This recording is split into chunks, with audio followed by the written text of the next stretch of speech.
আগের দিন তোমাদের মিনি ব্লগে শেয়ার করেছিলাম যে আমরা হট করে প্ল্যান করেই দীঘা বেরিয়ে গিয়েছিলাম।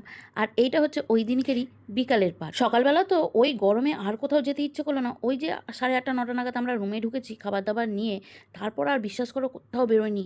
রোদ্দুর পুরো ঝলসে চোখে এসে লাগছিল, এতটাই গরম ছিল। তবুও তোমরা বলবে যে তবে কেন গিয়েছিলে, জানতেই তো সমুদ্র পাড় গরম।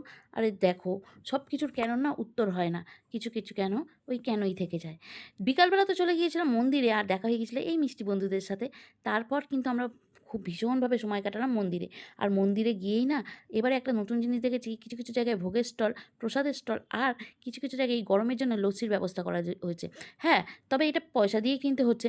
তবে আমি একটা কথা বলবো, আমার খাওয়া সবথেকে বেস্ট লস্যি যদি হয়, তবে দীঘার এই মন্দিরে সামনে যে স্টল নিয়ে বসেছে এই লস্যিগুলো দুর্দান্ত খেতে, এখনও মুখে স্বাদ লেগে রয়েছে। তোমরা যদি যাও অবশ্যই খেও। এরপর পালা মন্দির দেখার। আচ্ছা বলো তো, দীঘার মন্দির দেখো, যেইটা সুন্দর সুন্দর বলতেই হবে, খুব সুন্দর, ভালো লাগে, সময় কাটাতে ভালো লাগে। কিন্তু তার থেকে বেশি কি ভালো লাগে জানো, এই পদ্ম পুকুরটা আমার বেশ ভালো লাগে। বেশিক্ষণ এখানে বসতে দেয় না বা ওই সিঁড়িতে নামতে দেয় না, আমাদের মতন কিছু মানুষের জন্য, ওই যে গাছে হাত দিয়ে দেবে সেই জন্য। কিন্তু আমাকে যদি একটু বসতে দেয় না, আমি না ঘন্টার পর ঘন্টা এই পদ্ম গাছের দিকে তাকিয়ে বসে থাকবো। আজকে না দীঘার এই মন্দিরের ভেতরে কোনো প্রোগ্রাম হচ্ছিল, আমি শর্ট ভিডিওতে ছেড়েছিলাম, আমাকে দু একজন বন্ধুরা বললো প্রায় শোয় নাকি কোনো কোনো না কোনো কালচারাল প্রোগ্রাম এরকমভাবে হয়। আর বেশ ভালো লাগলো জানো তো, ছোটো ছোটো বাচ্চা মেয়েগুলো কি সুন্দর সেজে গুজে নিজের নৃত্যকলা প্রদর্শন করছে, ভীষণভাবে ভালো লাগলো। আচ্ছা এই ঢলটা দেখে বুঝতে পারছো দীঘা কতটা ভিড়। আমরা একা পাগল নাম, আমি দেখলাম যে হ্যাঁ না, আমাদের সাথে অনেকেই পাগল আছে। বিকালবেলা হালকা ফুলকা কিছু খেতে ইচ্ছে করছিল, তাই এই দোকানটায় চলে এসেছিলাম। কারণ দেখো সত্যি কথা বলতে কি, খেয়েছি, খাবার যে খাইনি ভাজাভুজি তা না, কিন্তু সত্যি কথা বেশি ভাজাভুজি এই গরমে যেন ইচ্ছে করছিল না। সর্বনাশটা তো তখন হলো, খেয়ে দিয়ে যখন শান্তিভাবে ঘরে ফিরছি, রুমের চাবি বাস হারিয়ে এসেছি না কোনো চাবির সাথে পাল্টাপাল্টি হয়েছে, বুঝেই উঠতে পারছি না, চাবি খুলে উঠতে পারছি না। তা যাই হোক, নিচ থেকে আবার ওদের থেকে মাস্টার্ড কি নিয়ে এসেছি, মাস্টার্ড কি দিয়েও খুলছে না। ভীষণভাবে চেষ্টা করলাম, লাস্ট আমার বর বললো ছাড়ো, মাস্টার্ড কি দিয়েও যখন খুলছে না, এবার আমাকে ট্রাই করতে দাও, তুমি অনেক ট্রাই করে ফেলেছো। রুমে গিয়ে রেস্ট নিয়ে জামা কাপড় চেঞ্জ করে আমরা বেরিয়েছি যখন, তখন বাজে 9:30।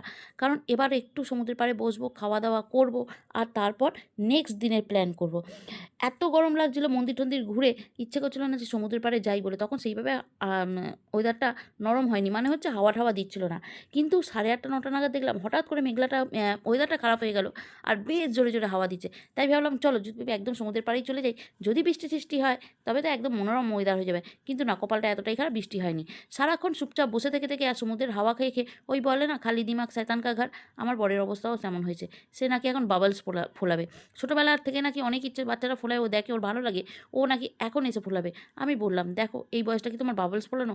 ও বললো বয়স, সেইটা আবার কি, বয়স তো শুধু নাম্বারস। আনন্দ করলে যখন তুমি শুরু করবে তখনই আনন্দ করা যায়। আর জানো তো, আজকে থেকে সমুদ্রের পাড়ে এই যে সন্ধ্যাবেলা যে হাওয়া দিচ্ছিল না, দুর্দান্ত হাওয়া দিচ্ছিল, বেশ ভালো লাগছিলো।